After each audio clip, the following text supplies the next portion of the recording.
अगर आप जीएसटी सहित टेलीडोर ERP9 सीखकर एक प्रोफेशनल अकाउंटेंट बनना चाहते हैं, एक डिसेंट जॉब और हैंडसम सैलरी पाना चाहते हैं, या सरकारी नौकरियों के लिए जरूरी RSAT कोर्स करना चाहते हैं, तो आज ही ज्वाइन कीजिए Tele Academy Civil Lines Jaipur.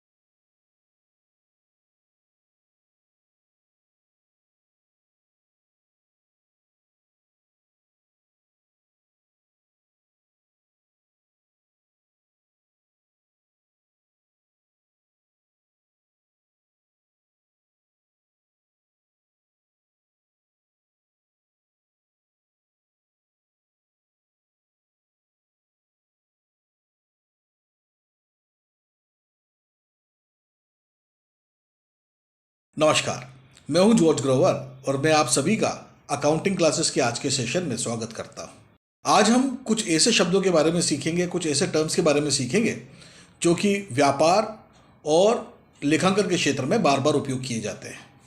पहला शब्द है व्यापार यानी बिजनेस। व्यापार का आमतौर पर अर्थ ये लगा जाता है कि यदि कोई वस्तु को क्रय विक्रय कर रहा है तो वो व्यापार कर रहा है। तो इस प्रकार वस्तु के बदले धन का विनिमय व्यापार है। लेकिन हमने पहले भी समझा था कि हम लोग व्यापार में सेवा के बदले धन के विनिमय को भी शामिल करेंगे। यानी यदि कोई सर्विस प्रोवाइडर है, अपनी सेवाएं देकर आपसे पैसे ले रहा है तो वो भी व्यापार कर रहा है।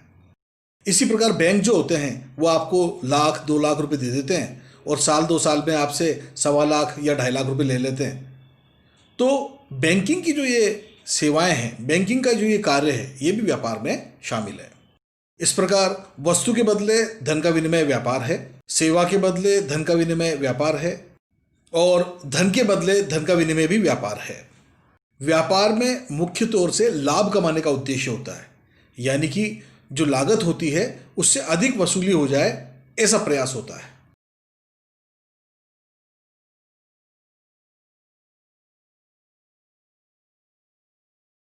अगला शब्द है व्यवसाय यानी प्रोफेशन।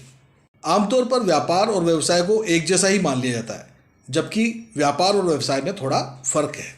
व्यवसाय में हम शामिल करते हैं जैसे अध्यापक का कार्य है, चार्टर्ड अकाउंटेंट्स का कार्य है, डॉक्टर्स का कार्य है, वकीलों का कार्य है। इन सबको हम व्यवसाय में शामिल करते हैं। यानी किसी व्यवसाय को करने के लिए आपको विशेष पढ़ाई करनी पड़ेगी, विशेष प्रक्रिया से गुजरना पड़ेगा, विशेष डिग्री आपके पास होनी चाहिए। उसके बाद ही आप उस कार्य को कर पाएंगे, व्यवसाय को कर पाएंगे। व्यापार एक अनपढ़ व्यक्ति भी कर सकता है, बस उसे ये मालूम होना चाहिए कि स्रोत यानी कि सोर्स कहाँ पर है और बाजार यानी मार्केट कहाँ पर है। सोर्स यानी स्रोत से एक व्यापारी अपनी वस्तु खरीद कर लाएगा और बाजार यानी मार्केट में उन वस्तुओं को बेच देगा और इस प्रकार से व्यापार कर लेगा। लेकिन एक डॉक्टर बनने के लिए आपको MBBS करना पड़ेगा, उसके बाद ही आप जो है एक डॉक्टर के रूप में प्रैक्टिस कर सकते हैं। CA बनने के लिए आपको एक खास पढ़ाई करनी पड़ेगी, उसके बाद ही आप CA के रूप में प्रैक्टिस कर सकते हैं। इसी प्रकार एक अध्यापक बनने के लिए या एक वकील बनने के लिए विशेष पढ़ाई करनी पड़ेगी और उसके बाद ही आप एक टीचर या वकील के रूप में कार्य कर सकते हैं। व्यापार रातों रात बदला जा सकता है, यानी बड़ी आसानी से बदला जा सकता है। जैसे कोई कपड़े का व्यापारी है, अब उसका मन किया कि अब मुझे कपड़े नहीं बेचने हैं, कंप्यूटर्स में डील करना है, कंप्यूटर्स बेचने हैं, तो वो एक सेल लगाकर अपने सारे कपड़े बेच दे और उसी दुकान में कंप्यूटर के सामान बेचने का कार्य शुरू कर दे। ऐसा हो सकता है। लेकिन एक प्रोफेशनल रातों रात अपना प्रोफेशन नहीं बदल सकता, आसानी से अपना प्रोफेशन नहीं बदल सकता। जैसे एक डॉक्टर सोचे कि मैं कल से एक चार्टर्ड अकाउंटेंट के रूप में अपना करियर शुरू करना चाहता हूँ या एक वकील बनना चाहता हूँ, तो ऐसा संभव नहीं है। तो इस प्रकार व्यापार आसानी से बदला जा सकता है, लेकिन एक प्रोफेशन आसानी से नहीं बदला जा सकता है। हाँ, ऐसा जरूर हो सकता है कि कुछ प्रोफेशनल्स मिलके अपना व्यापार प्रारंभ कर दें। जैसे कुछ टीचर्स मिलके अपना एक इंस्टीट्यूट खोल दें या एक स्कूल खोल दें, कुछ डॉक्टर्स मिलके अपना अस्पताल खोल लें, या कुछ चार्टर्ड अकाउंटेंट्स मिलके एक संस्थान खोल लें जहां पर वित्तीय परामर्श दिया जाता है, फाइनेंशियल एडवाइस दी जाती है।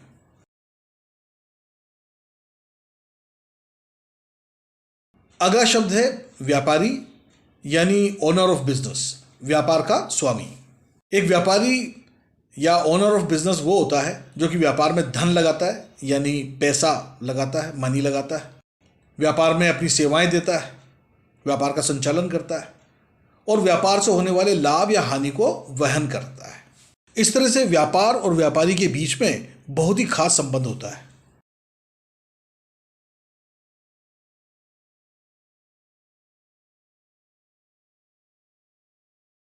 एक व्यापारी यानी व्यापार का स्वामी व्यापार में धन लगाता है।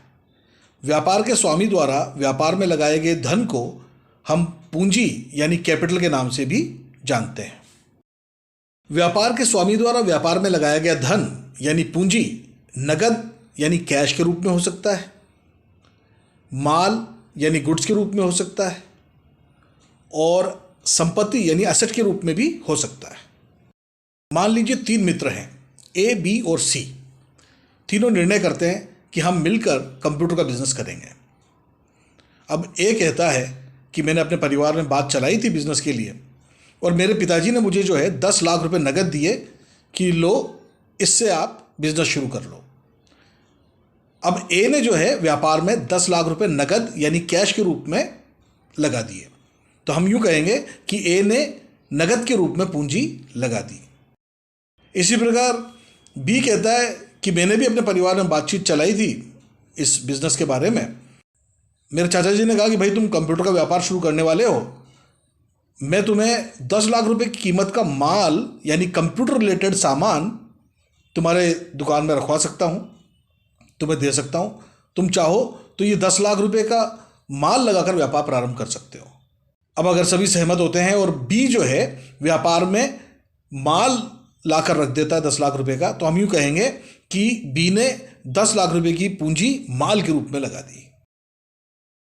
इसी प्रकार सी बोलता है कि भाई मैंने भी बातचीत चलाई थी हमारे घर में, लेकिन न मेरे पास में कैश है न ही गुड्स है, लेकिन मेरे पिताजी ने कभी एक दुकान खरीदी थी जो कि एक ऐसे मॉल में है जो कि कंप्यूटर का मार्केट है। आज उस दुकान की कीमत करीब 10 लाख रुपए है, तो मैं अपनी तरफ से पूंजी के रूप में वो दुकान यानी एक संपत्ति व्यापार में लगा सकता हूँ। तो हम यूँ कहेंगे कि सी ने जो है व्यापार में संपत्ति के रूप में पूंजी लगा दी। इस प्रकार इस दशा में ए ने व्यापार में 10 लाख रुपए नगद के रूप में पूंजी लगाई, बी ने व्यापार में 10 लाख रुपए माल के रूप में पूंजी लगाई और सी ने व्यापार में 10 लाख रुपए संपत्ति के रूप में पूंजी लगाई है, ऐसा कहा जाएगा। तो कहने का मतलब यह है कि व्यापार के स्वामी द्वारा व्यापार में धन यानी पूंजी यानी कैपिटल लगाई जाती है और ये पूंजी, ये कैपिटल नगद के रूप में भी लगाई जा सकती है, माल के रूप में भी लगाई जा सकती है और संपत्ति के रूप में भी लगाई जा सकती है। यहां मैं एक बात और जोड़ना चाहूंगा कि व्यापार में होने वाले लाभ या हानि को व्यापार का स्वामी ही वहन करता है। मान लें जो उदाहरण हम देख रहे थे ए, बी और सी का, जिसमें उन्होंने 10-10 लाख रुपए की पूंजी लगाकर कंप्यूटर का व्यापार प्रारंभ किया था, उसमें साल भर बाद ज्ञात हुआ कि 6 लाख रुपए का लाभ हो गया है, प्रॉफिट हो गया है। तो तीनों के हिस्से में जो है 2-2 लाख रुपए का प्रॉफिट आएगा। इस स्थिति में मान लीजिए एक ही सरकारी नौकरी लग गई और वो बी और सी से बोलता है कि मैं अब और व्यापार नहीं करना चाहता हूं, मैं नौकरी करना चाहता हूं, मैं व्यापार छोड़कर जाना चाहता हूं। अब जब ए व्यापार छोड़कर जाएगा तो न केवल अपनी पूंजी 10 लाख रुपए बल्कि लाभ में हिस्सा यानी 2 लाख रुपए भी लेकर व्यापार से जाएगा। तो इस प्रकार अब पूंजी 10 लाख रुपए से बढ़कर 12 लाख रुपए हो गई है।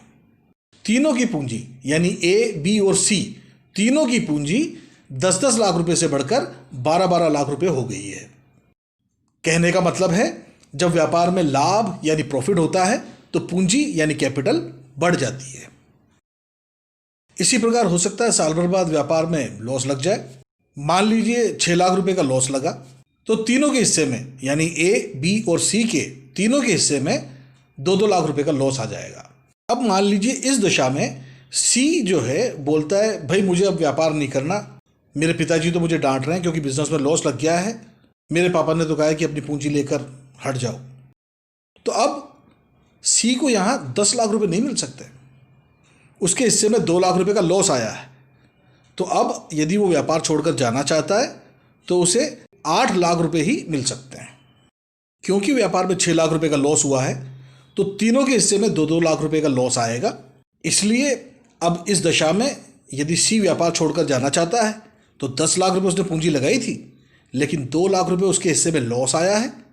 इससे उसकी पूंजी घटकर 8 लाख रुपए रह गई है।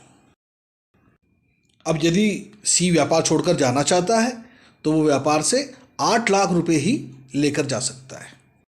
तो इस प्रकार हमने जाना कि यदि व्यापार में लाभ हो जाता है तो पूंजी यानी कैपिटल बढ़ जाती है, और यदि व्यापार में हानि हो जाती है तो पूंजी यानी कैपिटल कम हो जाती है।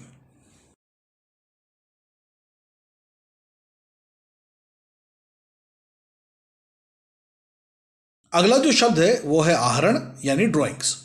हमने जाना कि यदि व्यापार का स्वामी व्यापार में धन लगाता है, पैसा लगाता है, तो उसे हम पूंजी यानी कैपिटल कहते हैं।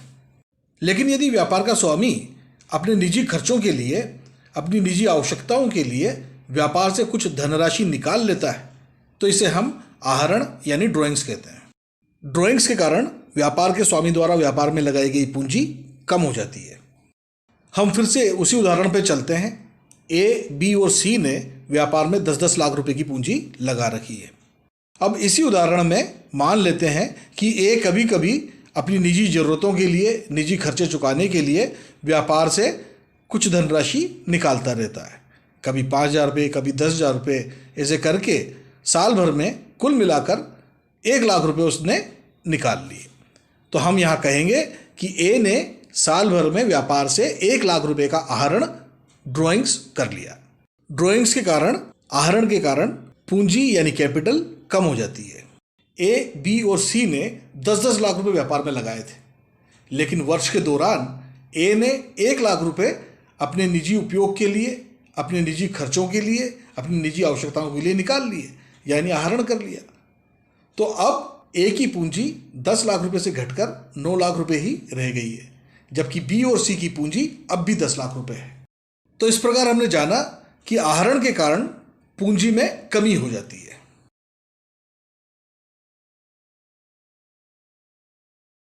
अगला शब्द है सौदा या व्यवहार। अंग्रेजी में कहते हैं ट्रांजैक्शन। व्यापार में होने वाले प्रत्येक लेन देन को हम एक सौदा कहते हैं, एक ट्रांजैक्शन कहते हैं, और इन्हीं के संबंध में लेखा पुस्तकों में लेखा किया जाता है। सौदे में यह हो सकता है कि वस्तुओं का लेन देन हो रहा हो, यानी कुछ वस्तुएं खरीदी गई हों या कुछ वस्तुएं बेची गई हों। सौदे में यह हो सकता है कि सेवा के बदले में धन का लेन देन हो रहा हो, जैसे हमने किसी व्यक्ति से कोई काम कराया और उसको मजदूरी दी, वेजेस दी, यानी किसी सर्विस प्रोवाइडर को, किसी सेवा प्रदाता को भुगतान किया गया हो। इसी प्रकार धन का भी लेन देन हो सकता है, जैसे बैंक में नगद राशि जमा करवाई या बैंक से नगद राशि निकाली। इस प्रकार सौदे यानी ट्रांजैक्शन में वस्तुओं का लेन देन हो सकता है, सेवाओं का लेन देन हो सकता है, और मनी यानी धन का भी लेन देन हो सकता है।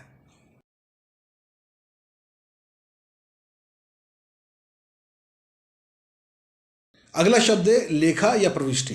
अंग्रेजी में इसे हम कहेंगे एंट्री। जब भी कोई सौदा यानी ट्रांजैक्शन होता है तो उसे लेखा पुस्तकों में दोहरा लेखा प्रणाली का पालन करते हुए लिख लिया जाता है। तो किसी सौदे को लेखा पुस्तकों में लिखना ही लेखा करना, प्रविष्टि करना या एंट्री करना कहलाता है।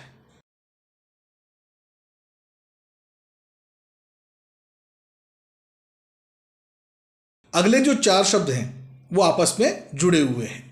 माल यानी गुड्स के साथ व्यापार में 4 तरह के व्यवहार यानी सौदे यानी लेन देन हो सकते हैं। जब माल यानी गुड्स खरीदा जाता है, परचेस किया जाता है, तो हम उसे क्रय यानी परचेस के नाम से पुकारते हैं। जब व्यापार में गुड्स यानी माल को बेचा जाता है तो हम इसे सेल्स यानी विक्रय के नाम से पुकारते हैं। कभी कभी ऐसा भी होता है कि बिके हुए माल में से कुछ अंश या पूरा का पूरा माल वापस लौट कर आ जाता है। ऐसा इसलिए हो सकता है कि माल आदेश के अनुसार नहीं था, ऑर्डर के अनुसार नहीं था, या समय पर नहीं पहुंचाया गया था, या जिस क्वालिटी का होना चाहिए था उस क्वालिटी का नहीं था। किसी भी कारण से लौट कर आ सकता है। तो यदि बिके हुए माल में से कुछ अंश या पूरा का पूरा माल वापस से व्यापार में लौट आता है तो इसे हम विक्रय वापसी या सेल्स रिटर्न के नाम से पुकारते हैं।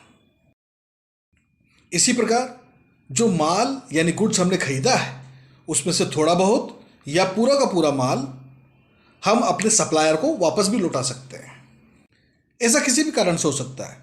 हो सकता है कि समय पर डिलीवरी नहीं दी गई, या जो वस्तु हमने मंगाई थी उसकी जगह कोई दूसरी वस्तु आ गई, या वो वस्तु उस क्वालिटी की नहीं आई जिस क्वालिटी की हमने मंगाई थी, या क्वालिटी में कुछ कमी थी। ऐसा कोई भी कारण हो सकता है। तो यदि खरीदे हुए माल में से थोड़ा बहुत या पूरा का पूरा माल अपने सप्लायर को वापस लौटा दिया जाता है तो इसे हम कहेंगे परचेज रिटर्न्स। हिंदी में परचेज रिटर्न्स के लिए टर्म है, शब्द है क्रय वापसी। इस तरह माल यानी गुड्स के साथ 4 तरह के व्यवहार हो सकते हैं। परचेज यानी क्रय, सेल्स यानी विक्रय, सेल्स रिटर्न्स यानी विक्रय वापसी, और परचेज रिटर्न्स यानी क्रय वापसी। हम व्यापार यानी बिजनेस और अकाउंटिंग यानी लेखांकन के क्षेत्र में बार बार इस्तेमाल होने वाले कुछ टर्म्स, कुछ शब्दों के बारे में सीख रहे हैं। आइए कुछ और शब्दों के बारे में सीखते हैं। अगला जो शब्द हम सीखने जा रहे हैं वो है व्यय यानी खर्चा यानी एक्सपेंसेस। एक्सपेंसेस की एक विशेषता होती है, एक्सपेंसेस की दशा में व्यापार से धन यानी पैसा जाता है। अच्छा, व्यापार से पैसा तो तब भी जाता है जब हम माल या संपत्ति का क्रय करते हैं। तो क्या परचेज और एक्सपेंसेस एक ही बात है? नहीं। यहां हमें ये जानना चाहिए कि परचेज और एक्सपेंसेस में फर्क होता है। अगर आप परचेजेस और एक्सपेंसेस में फर्क करना सीख जाते हैं तो अकाउंटिंग का कार्य आपके लिए बहुत आसान हो जाता है। देखिए, एक्सपेंसेस और परचेजेस हमें एक जैसे इसलिए लगते हैं क्योंकि जब हम एक्सपेंसेस करते हैं तो व्यापार से पैसा जाता है, और जब हम माल का क्रय या संपत्ति का क्रय करते हैं तो भी व्यापार से पैसा जाता है। एक्सपेंसेस यानी खर्चे और परचेजेस यानी क्रय में फर्क यह है कि जब हम क्रय करते हैं व्यापार से पैसा तो जाता है लेकिन उसके बदले में एक वस्तु व्यापार में आती है। लेकिन एक्सपेंसेस की दशा में क्या होता है? व्यापार से धन तो जाता है, पैसा तो जाता है, लेकिन उसके बदले में कोई वस्तु व्यापार में नहीं आती है। इस बात को एक उदाहरण के द्वारा समझते हैं। मान लो हमने 1000 रुपये का माल खरीदा। तो जब हमने 1000 रुपये का माल खरीदा तो व्यापार से 1000 रुपये नकद कैश के रूप में गया और 1000 रुपये का माल, कोई वस्तु व्यापार में आ गई। जबकि मान लो 500 रुपये हमने मजदूरी के रूप में चुकाए। जब 500 रुपये हमने मजदूरी के चुकाए तो व्यापार से 500 रुपये नकद कैश गया, लेकिन उसके बदले में हमें 500 रुपये की कोई वस्तु प्राप्त नहीं हुई, हमें सिर्फ सेवा प्राप्त हुई है। तो हम यूँ कह सकते हैं क्रय की दशा में धन के बदले वस्तु का विनिमय होता है, जबकि खर्चों की दशा में धन के बदले सेवा का विनिमय होता है। इस प्रकार हम क्रय को वस्तु के बदले भुगतान कह सकते हैं, जबकि खर्चों को सेवा के बदले भुगतान कहेंगे। इस प्रकार हमें खर्चे यानी एक्सपेंसेस और क्रय यानी परचेजेस में अंतर करना आना चाहिए। जब हम खर्चे यानी एक्सपेंसेस के बारे में बात कर लेते हैं तो एक और शब्द के बारे में बात करने की जरूरत पड़ती है, वो है हानि यानी लॉस। अकाउंटिंग के पर्पज से खर्चे यानी एक्सपेंसेस और हानि यानी लॉस में अंतर नहीं होता है, दोनों की अकाउंटिंग एक ही तरह से की जाती है। देखिए, चाहे खर्चा हो चाहे हानि हो, दोनों ही दशाओं में व्यापार से धन जाता है और बदले में कोई वस्तु व्यापार में नहीं आती है। यानी खर्चा यानी एक्सपेंसेस और लॉस यानी हानि एक जैसे ही हैं, लेकिन समझने की दृष्टि से आप खर्चे और हानि में अंतर कर सकते हैं। खर्चों के बारे में आपको पहले से पता होता है, यानी खर्चे अपेक्षित होते हैं, एक्सपेक्टेड होते हैं। जैसे यदि किसी व्यक्ति को हमने नौकरी पे रखा हुआ है मार्केटिंग करने के लिए या अकाउंटिंग करने के लिए, तो महीने के अंत में हमें उसे वेतन यानी सैलरी देना पड़ेगा, हमें पहले से पता है। तो सैलरी चुकाना, वेतन चुकाना एक खर्चा है।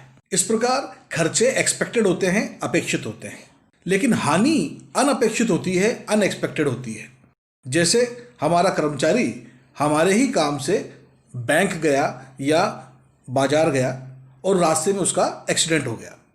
अब उसके इलाज पर या उसके वाहन के मरम्मत पर जो पैसा लग गया ये अनपेक्षित था, ये जो खर्चा हो गया अनपेक्षित खर्चा, इसे हम लॉस कहेंगे। इसी तरीके से चोरी से नुकसान होना, आग या अन्य दुर्घटना की वजह से नुकसान हो जाना एक हानि कहलाएगा, क्योंकि ये अनपेक्षित होते हैं, अनएक्सपेक्टेड होते हैं। इस प्रकार खर्चे एक्सपेक्टेड होते हैं, अपेक्षित होते हैं, जबकि हानि अनपेक्षित होती है, अनएक्सपेक्टेड होती है। खर्चे और हानि दोनों की दशाओं में व्यापार से धन या कोई वस्तु जाती है, जबकि उसके बदले कोई वस्तु व्यापार में नहीं आती है।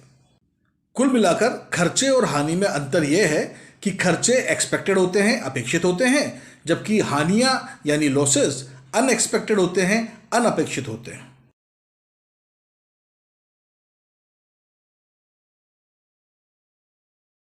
अगला जो शब्द है वो है आय यानी कमाई यानी इनकम। आय यानी कमाई यानी इनकम की दशा में एक बात पक्की है, व्यापार में पैसा आता है। अच्छा, व्यापार में पैसा तो तब भी आता है जब हम माल का विक्रय करते हैं, सेल्स करते हैं। तो क्या सेल्स और इनकम एक ही बात है? नहीं, इनकम और सेल्स में फर्क होता है। अगर आप इनकम और सेल्स में फर्क करना सीख जाते हैं तो अकाउंटिंग का कार्य आपके लिए बहुत ही सरल हो जाता है। देखिए, इनकम यानी कमाई और सेल्स यानी विक्रय के एक जैसे लगने का कारण है, दोनों ही दशाओं में व्यापार में पैसा आता है। इससे इनकम यानी कमाई यानी आय और विक्रय यानी सेल्स एक जैसे लगते हैं, लेकिन दोनों में फर्क है। देखिए, सेल्स यानी विक्रय की दशा में व्यापार में पैसा तो आता है, लेकिन इसके बदले व्यापार से माल जाता है, यानी कोई वस्तु जाती है। लेकिन आय की दशा में, इनकम की दशा में व्यापार में पैसा तो आता है, लेकिन व्यापार से कोई वस्तु जाती नहीं है। सेल्स यानी विक्रय को हम कह सकते हैं वस्तु के बदले धन की प्राप्ति, जबकि आय यानी इनकम को हम कह सकते हैं सेवा के बदले धन की प्राप्ति। इसे हम एक उदाहरण से समझ लेते हैं। मान लो हमने 1200 रुपये का माल बेचा। जब हम 1200 रुपये का माल बेचते हैं तो व्यापार में 1200 रुपये आते हैं, लेकिन 1200 रुपये का माल यानी एक वस्तु व्यापार से जाती है। लेकिन दूसरी ओर एक दूसरा उदाहरण है।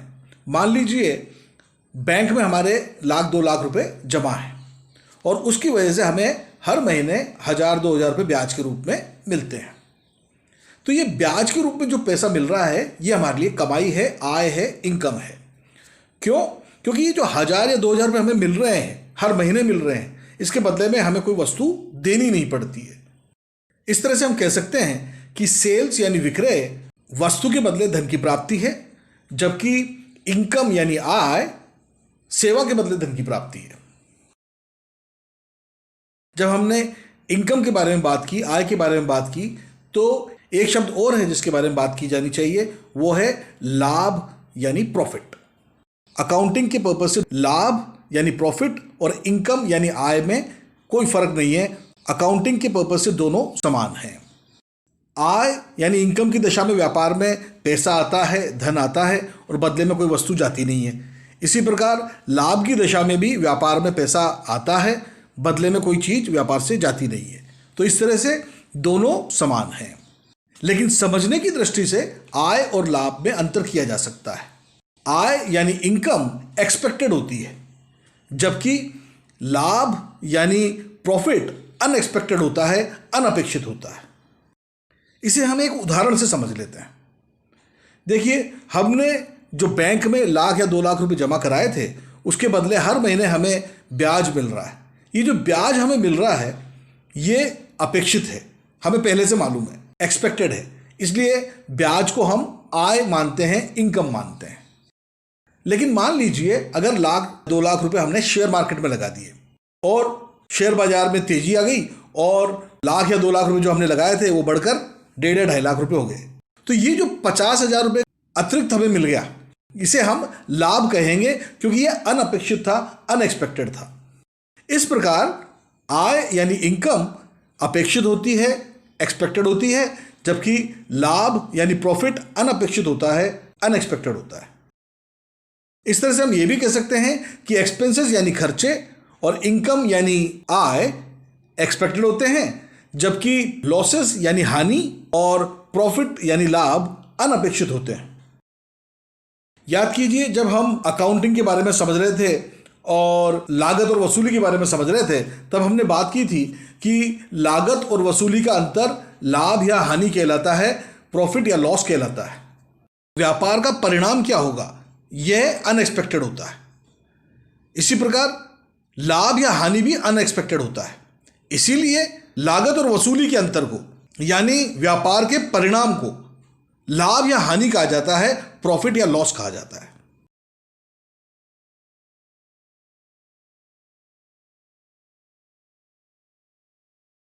अगला शब्द है देनदार या डेटर्स। हम अपने जिन ग्राहकों को उधार में माल बेच देते हैं वे हमारे देनदार यानी डेटर्स कहलाते हैं। इस प्रकार हमारे वो सभी ग्राहक जिन्हें हमने उधार में माल बेचा है वे हमारे देनदार यानी डेटर्स कहलाते हैं। यदि व्यापार में बहुत से देनदार हैं तो उनकी एक सूची बनाई जाती है और उसे हम कहते हैं ये विविध देनदारों की सूची है। विविध देनदारों को हम कहेंगे सन्ड्री डेटर्स।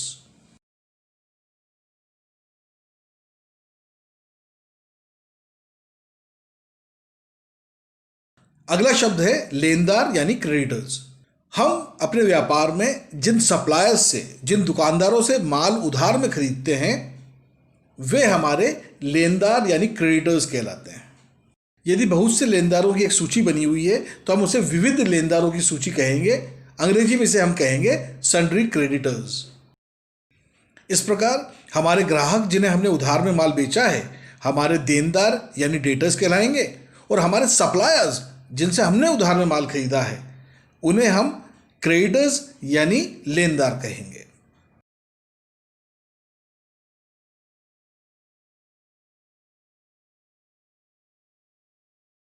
अगला शब्द है संपत्ति यानी एसेट। संपत्ति यानी एसेट के बारे में हम पहले भी बातचीत कर चुके हैं। संपत्ति में कुछ ऐसी वस्तुओं को शामिल किया जाता है जो कि पुनः विक्रय के उद्देश्य से नहीं खरीदी गई हैं, रीसेल पर्पज से नहीं खरीदी गई हैं, बल्कि इन्हें व्यापार में ही रखा जाता है। दुकान, गोदाम, शोरूम, फैक्ट्री जो हमारी है वहीं रखा जाता है ताकि हमारे व्यापार का कार्य सुचारू रूप से चलता रहे। अब हम सीख रहे हैं कि संपत्ति में वस्तुओं के अतिरिक्त कुछ व्यक्तियों को भी शामिल किया जाता है। व्यक्ति में प्राकृतिक व्यक्ति तो शामिल हैं, यानी प्रत्येक स्त्री और पुरुष एक व्यक्ति है। साथ ही जो मानव निर्मित संस्थान है वो भी अकाउंटिंग के पर्पज से व्यक्ति ही कहलाते हैं। जैसे राम एक व्यक्ति है, श्याम एक व्यक्ति है, सीता एक व्यक्ति है, गीता एक व्यक्ति है। इसी प्रकार राम और श्याम ने मिलकर एक दुकान खोल दी, पंडित कंप्यूटर्स, तो ये पंडित कंप्यूटर्स भी एक व्यक्ति है। इसी प्रकार कई लोगों के द्वारा मिलकर बनाई गई कंपनियां भी व्यक्ति में शामिल हैं। जैसे आईसीआईसीआई बैंक है, स्टेट बैंक ऑफ इंडिया है, टाटा मोटर्स है, मारुति मोटर्स है, रिलायंस इंडस्ट्रीज है, टाटा इंडस्ट्रीज है। ये सब भी व्यक्ति ही कहलाएंगे। ऐसे व्यक्ति जिनसे भविष्य में हमारे व्यापार को कुछ धनराशि प्राप्त होगी वे सभी हमारे व्यापार के लिए संपत्ति कहलाते हैं। जैसे देनदार यानी डेटर्स, हमारे ग्राहक जिन्हें हमने उधार में माल बेचा है, ये हमें भविष्य में कुछ ना कुछ धनराशि जरूर चुकाएंगे। इसी प्रकार हो सकता है कि किसी व्यक्ति को हमने ऋण दिया हो, हमारे किसी कर्मचारी को ही हमने लोन या एडवांस दिया हो, तो उससे भी वो पैसा भविष्य में वापस प्राप्त होगा। तो लोन्स गिवन, दिया गया ऋण भी संपत्ति के समान है। इसी प्रकार जमाएं यानी डिपॉजिट्स। आमतौर पर हम पैसे बैंक में जमा कराते हैं, तो यदि हमने किसी संस्थान में या किसी बैंक में पैसा जमा कराया है तो वो भविष्य में हमें वापस प्राप्त होगा, हमारे व्यापार को वापस प्राप्त होगा। तो यदि किसी व्यक्ति से हमें भविष्य में कोई धनराशि प्राप्त होने वाली है तो वो व्यक्ति हमारे लिए संपत्ति है। तो बैंक में अगर हमने जमा यानी डिपॉजिट किया हुआ है तो बैंक भी हमारे लिए संपत्ति है।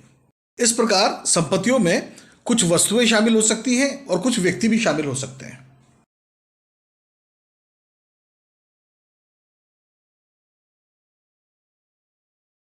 अगला शब्द है दायित्व यानी लायबिलिटीज। दायित्व यानी लायबिलिटीज संपत्ति यानी एसेट्स के विपरीत होते हैं। संपत्तियों से व्यापार में भविष्य में धनराशि प्राप्त होती है। जैसे यदि कोई संपत्ति, कोई वस्तु है और यदि आवश्यकता पड़ जाए तो हम उस संपत्ति को बेचकर व्यापार में धनराशि ला सकते हैं। इसी प्रकार यदि संपत्ति कोई व्यक्ति है तो उससे भी व्यापार में भविष्य में पैसा आता है।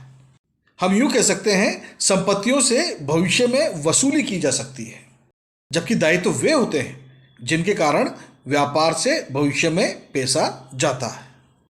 यहां मैं एक बात बता दूं, संपत्ति में वस्तु और व्यक्ति दोनों हो सकते हैं, जबकि दायित्व में सिर्फ व्यक्ति ही हो सकते हैं। कोई भी वस्तु हमसे पैसे मांगने नहीं आ सकती। मान लें कोई कुर्सी है, वो 3 टांग की ही रहेगी, वो 3 टांग की कुर्सी भी कबाड़ में बिकेगी और पैसे देकर ही जाएगी। तो यानी वस्तुओं से तो पैसा प्राप्त ही हो सकता है, वस्तुओं को कभी पैसा देना नहीं पड़ता है। तो वस्तुएं कभी भी दायित्व नहीं हो सकती, सिर्फ व्यक्ति ही हमसे पैसे मांग सकते हैं। दायित्व के उदाहरणों में शामिल हैं जैसे लेनदार यानी क्रेडिटर्स। जिन व्यक्तियों से हमने उधार में माल खरीदा है, हमें उन्हें धनराशि चुकानी पड़ेगी, तो वो हमारे दायित्व हैं। इसी प्रकार लिया गया ऋण, लोन्स टेकन। ऋण भी हमने किसी व्यक्ति या संस्थान से लिया होगा, किसी बैंक से लिया होगा, और ऋण के रूप में ली गई राशि भविष्य में हमें चुकानी पड़ेगी। तो इस प्रकार लिया गया ऋण दायित्व का उदाहरण है। दायित्व में टैक्सेस भी शामिल हैं। टैक्सेस यानी कर सरकार को चुकाए जाते हैं। सरकार भी एक संस्थान की तरह है। जो पैसा टैक्स के रूप में सरकार को देना बाकी है, गवर्नमेंट को देना बाकी है, जो राशि टैक्स के रूप में चुकाई जानी बाकी है, वो भी हमारे लिए दायित्व है। जैसे जीएसटी या टीडीएस या टीसीएस जैसा टैक्स जो कि चुकाया जाना बाकी है, व्यापार के लिए दायित्व है। यहां मैं आपको एक बात और बता दूं, व्यापार के स्वामी द्वारा व्यापार में लगाई गई पूंजी यानी कैपिटल भी दायित्व ही है। देखिए, हमने एक उदाहरण देखा था जिसमें ए, बी और सी तीनों ने व्यापार में पैसा लगाया, पूंजी लगाई।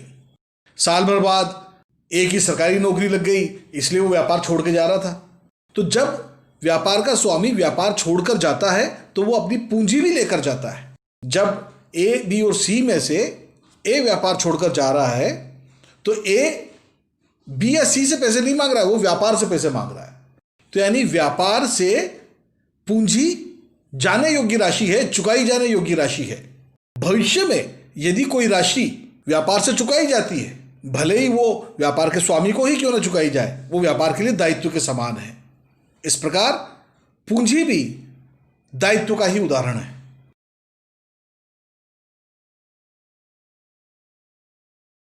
अगला शब्द है छूट यानी बट्टा यानी डिस्काउंट।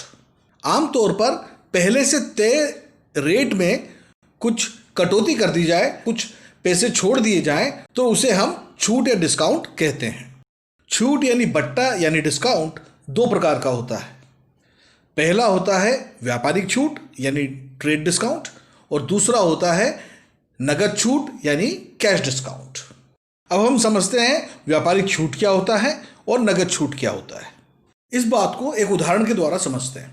मान लीजिए हम एक व्यापारी हैं और हमारी वस्तु का विक्रय मूल्य है 1000 रुपये प्रति यूनिट। अब हमारे पास कोई एक ग्राहक आता है और वो बोलता है कि भाई ये वस्तु कितने की दी? तो हमने कहा 1000 रुपये पर पीस। उस ग्राहक ने कहा कि रेट में कुछ कमी करो। हमने कहा नहीं, एक ही रेट है।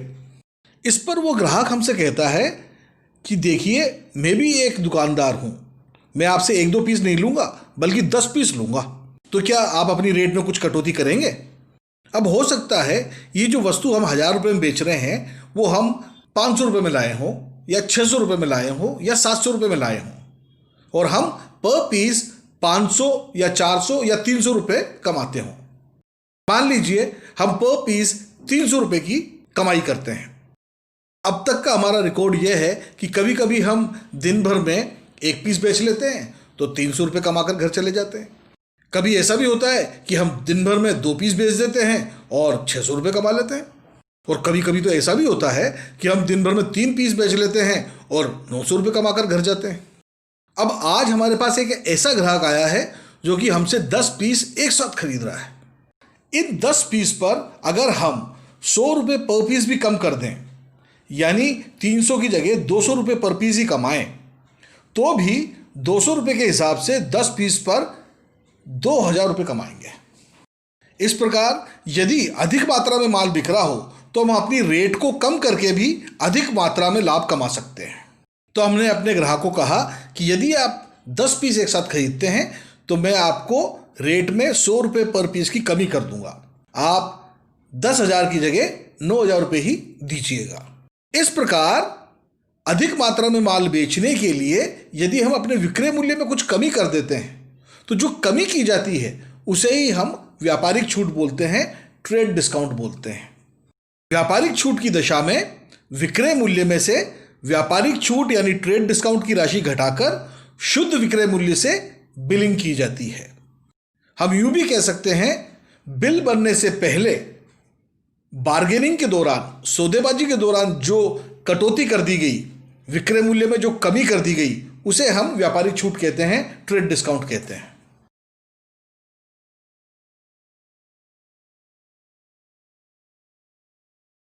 अब मान लीजिए ये जो ग्राहक है वो हमारा जानकार है, ये ग्राहक जो है हमारा परिचित है और वो कहता है कि मैं आपको ये भुगतान जो है चेक द्वारा करूंगा और 1 महीने बाद का चेक दूंगा, जबकि हम चाहते हैं कि आज ही पूरा भुगतान मिल जाए। अब क्योंकि हम 1 महीने इंतजार नहीं करना चाहते हैं और चाहते हैं सामने वाला भी भुगतान करने के लिए प्रेरित हो, तो हमने उसे एक ऑफर दिया, देखिए आप 1 महीने बाद पैसा देना चाहते हैं, ये बात तो ठीक है, लेकिन हमें अभी पैसों की ज़रूरत है। हम 2% की दर से बाजार से पैसा लोन पर उठा कर काम चला रहे हैं, बड़ा कठिन समय है, तो आप ऐसा करें, पेमेंट हमें आज ही कर दें और इसके बदले जो पैसा आप दे रहे हैं उसमें 2% की अतिरिक्त छूट ले लें, एक्स्ट्रा डिस्काउंट ले लें। तो ये जो अतिरिक्त छूट दी जा रही है, एक्स्ट्रा डिस्काउंट दिया जा रहा है ताकि ग्राहक हमें जल्दी ही भुगतान कर दे, इसे ही हम कैश डिस्काउंट कहते हैं, नगद छूट कहते हैं। व्यापारिक छूट को हम यूं समझ सकते हैं कि बिल बनने से पहले ग्राहक के लिए विक्रय मूल्य में जो कमी की जाती है ताकि वो अधिक मात्रा में माल खरीदे, उसे हम व्यापारिक छूट कहते हैं, ट्रेड डिस्काउंट कहते हैं। जबकि बिल बनने के बाद जो राशि हमें प्राप्त हो सकती थी उसमें अगर हम कुछ कटौती करते हैं, कोई छूट देते हैं ताकि भुगतान जल्दी से जल्दी प्राप्त हो जाए, तो इसे हम कैश डिस्काउंट कहते हैं, नगद छूट कहते हैं। इस प्रकार हमने सीखा कि व्यापारिक छूट अपने ग्राहक को इसलिए दी जाती है ताकि अधिक मात्रा में माल बेचा जा सके, जबकि नगद छूट यानी कैश डिस्काउंट अपने ग्राहक को इसलिए दिया जाता है ताकि उससे जल्दी से जल्दी भुगतान प्राप्त किया जा सके।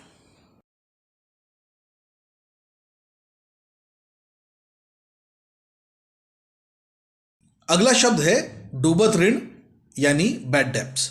कई बार क्या होता है, हमारा देनदार हमें भुगतान करने में, पैसे देने में असमर्थ हो जाता है। कई कारण हो सकते हैं, हो सकता है वो ग्राहक दिवालिया हो गया, या उसकी मृत्यु हो गई, या वो पागल हो गया, हो सकता है कि उस देनदार, उस ग्राहक की नीयत खराब हो गई और वो शहर छोड़कर ही भाग गया। तो अगर हमारे किसी ग्राहक से, हमारे किसी देनदार से हमें कोई धनराशि प्राप्त होने योग्य थी, लेकिन किसी कारण से वो धनराशि प्राप्त नहीं होती है, वो पैसा डूब जाता है, तो ये जो राशि हमारे ग्राहक से हमें प्राप्त नहीं हो रही है, इसे ही हम डूबत ऋण यानी बैड डेब्ट्स कहते हैं। हम कह सकते हैं कि नगद छूट यानी कैश डिस्काउंट एक खर्चे का उदाहरण होता है, क्योंकि यह अपेक्षित होता है, हम सोच समझकर अपने ग्राहक को नगद छूट देते हैं। जबकि डूबत ऋण यानी बैड डेब्ट्स एक हानि का उदाहरण है, यह अनपेक्षित होता है, इसके बारे में हमें पहले से आइडिया नहीं होता है।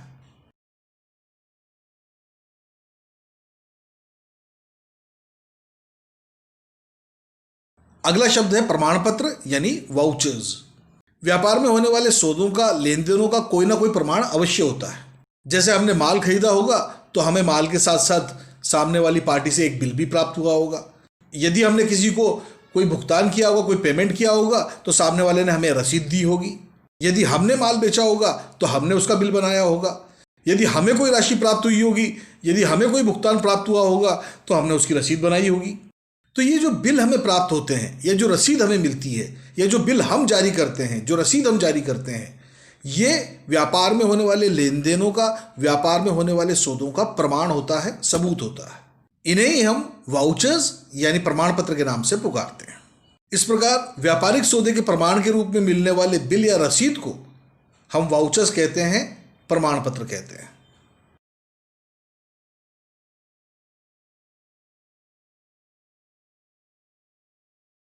अगला शब्द यानी टर्म है खाता यानी अकाउंट। खाता यानी अकाउंट के बारे में हम पहले भी बातचीत कर चुके हैं। जब हम दोहरा लेखा प्रणाली यानी डबल एंट्री सिस्टम के बारे में समझ रहे थे तब हमने बात की थी कि प्रत्येक लेन देन से दो पक्ष प्रभावित होते हैं और प्रत्येक पक्ष को एक खाता कहा जाता है। इसका अर्थ यह हुआ कि जब भी कोई लेन देन होता है तो उसमें दो पक्ष जरूर प्रभावित होते हैं और वो जो पक्ष प्रभावित हो रहे हैं उन्हें ही हम खाता यानी अकाउंट कहते हैं। जैसे हमने एक उदाहरण देखा था, 1,000 रुपये का नकद माल खरीदा। इस लेन देन के कारण व्यापार में 1,000 रुपये का माल यानी गुड्स आ रहा है और व्यापार से 1,000 रुपये नकद राशि यानी कैश जा रहा है। तो हमने बात की थी कि इस लेन देन में गुड्स नाम का एक पक्ष है जो कि प्रभावित हो रहा है और दूसरा पक्ष है कैश नाम का जो कि प्रभावित हो रहा है। इन्हें हम पक्ष ना कहकर एक अकाउंट बोलेंगे। हम बोलेंगे गुड्स का अकाउंट प्रभावित हो रहा है और कैश का अकाउंट प्रभावित हो रहा है। इस प्रकार हर लेन देन में दो पक्ष होंगे यानी दो अकाउंट होंगे। ये खाते तीन प्रकार के हो सकते हैं। ये वस्तु प्रकार के भी हो सकते हैं, ये व्यक्ति प्रकार के भी हो सकते हैं और खर्चे और कमाइयों से संबंधित भी हो सकते हैं। पहले हम बात कर लेते हैं वस्तु प्रकार के खातों के बारे में। वस्तु प्रकार के खाते वे होते हैं जिनमें वस्तु का गुण हो। हमने वस्तु के बारे में जाना था कि अकाउंटिंग के पर्पस से वस्तु वो है जिसे हम देख सकें, जिसे हम छू सकें और जिसका मूल्य भी हो। जैसे जो उदाहरण हमने अभी अभी देखा था जिसमें 1,000 रुपये का नकद माल खरीदा गया था, इस लेन देन में गुड्स नाम का एक अकाउंट प्रभावित हो रहा है और कैश नाम का एक अकाउंट प्रभावित हो रहा है। गुड्स एक वस्तु प्रकार का खाता है क्योंकि गुड्स को हम देख सकते हैं, छू सकते हैं और उसका मूल्य होता है। और कैश यानी नकद राशि का दूसरा खाता है, यह भी एक वस्तु प्रकार का खाता है क्योंकि कैश को भी हम देख सकते हैं, छू सकते हैं और उसका मूल्य होता है। तो हम यूँ कह सकते हैं कि वस्तु प्रकार के खातों के उदाहरण में शामिल हैं गुड्स का अकाउंट, कैश का अकाउंट। दूसरे प्रकार के खाते होते हैं व्यक्ति प्रकार के खाते, व्यक्तिगत खाते या पर्सनल अकाउंट। हमने डबल एंट्री सिस्टम यानी दोहरा लेखा प्रणाली के बारे में सीखते समय जाना कि एक अकाउंट को डेबिट किया जाता है और एक अकाउंट को क्रेडिट किया जाता है। कई बार व्यापारिक सौदों में किसी व्यक्ति के अकाउंट को भी डेबिट या क्रेडिट करना पड़ जाता है, खास करके उधार के मामलों में। जब आप किसी व्यक्ति के खाते को डेबिट या क्रेडिट करते हैं तो उस व्यक्ति से संबंधित खाते को हम व्यक्तिगत खाता बोलते हैं।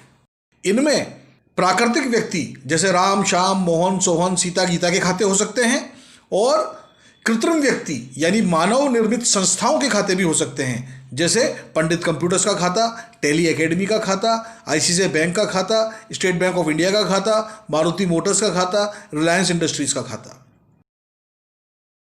तीसरे प्रकार के खातों को हम नाम मात्र के खाते यानी नॉमिनल अकाउंट्स कहते हैं।